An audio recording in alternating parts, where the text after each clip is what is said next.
আসসালামু আলাইকুম। কেমন আছেন সবাই? আশা করি সবাই ভালো আছেন। আমিও ভালো আছি।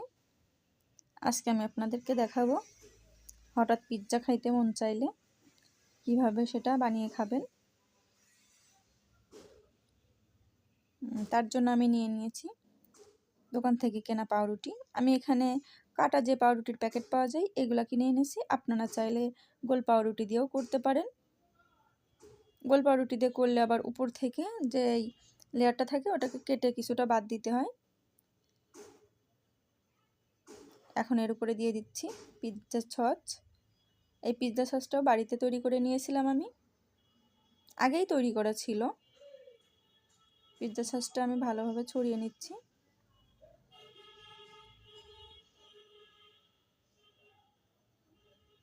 এই যে সবগুলোর উপরে ভালোভাবে ছড়িয়ে নিব। বাড়িতে পিৎজা তৈরি করতে গেলে অনেক সময়ের বিষয়, এজন্য আমি এই বিকল্প পদ্ধতি ব্যবহার করেছি। এই যে সবগুলাতে পিৎজা সস দেওয়া শেষ। এখন সেকেন্ড স্টেপ, এখন দিয়ে দেব ক্যাপসিকাম। তো ক্যাপসিকামও বাড়িতে নাই, তাহলে কি করব? সেখানে আমি কাঁচামরিচ নিয়েছি। কাঁচামরিচ ফালি করে মাছ থেকে বীজ সব ফেলে দিয়েছি, দিয়ে সেগুলোকে আবার ছোট ছোট টুকরায় পরিণত করেছি। সেই টুকরাগুলো এখন এর উপরে দিয়ে দিব। যে এক এক করে দিয়ে দেব। দেওয়া শেষ। এখন দিয়ে দিব পেঁয়াজ। এই যে ছোট ছোট টুকরার পেঁয়াজ দিচ্ছি।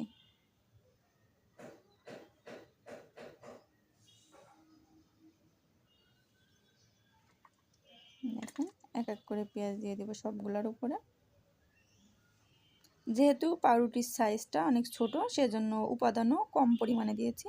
পাউরুটির সাইজ যখন বড় হবে তখন সেই পরিমাণে আপনারা পরিমাণ মতো দিবেন বা বেশি বেশি দিবেন। এখন দিয়ে দিব চিজ। এই যে সবগুলোর উপরে আমি চিজ দিয়ে দিচ্ছি।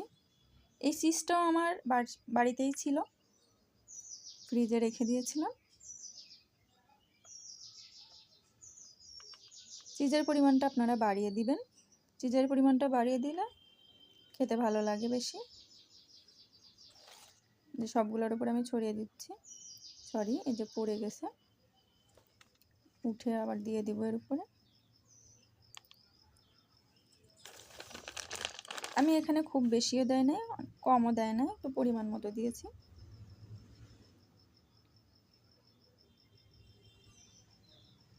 দেওয়া শেষ চিজ। এখন দিয়ে দেবো চিলি ফ্লেক্স। এই যে দিয়ে দিয়েছি চিলি ফ্লেক্স অফ ক্যামেরাতে। চিলি ফ্লেক্সটা আসলে কি? চিলি ফ্লেক্স হচ্ছে যে শুকনা মরিচ, ওটাকে ভেজে গুঁড়া করে রাখা হয়, এটার নাম হচ্ছে চিলি ফ্লেক্স।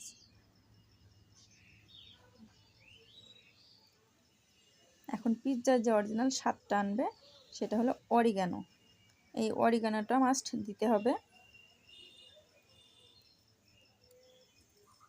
এই যে আমি সবগুলোর উপরে এভাবে অরিগানো ছড়িয়ে দিব। দেখেন অরিগানোটা দিয়ে দিচ্ছি।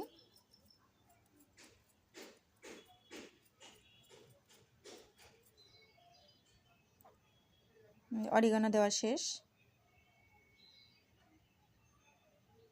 এখন চলে যাব চুলায়।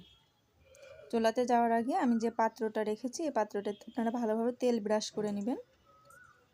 তেল ব্রাশ না করলে নিচে আটকে যাওয়ার ভয় থাকবে এবং পুড়ে যাওয়ার সম্ভাবনা বেশি থাকবে। এজন্য তেলটা খুব ভালোভাবে ব্রাশ করে নেবেন, যেন পাতিলে ব্রেডগুলো বা পাউরুটিগুলো আটকে না যায়। এই যে আমার দেওয়া শেষ। এখন কি করব? এখন সামান্য পানি দিব,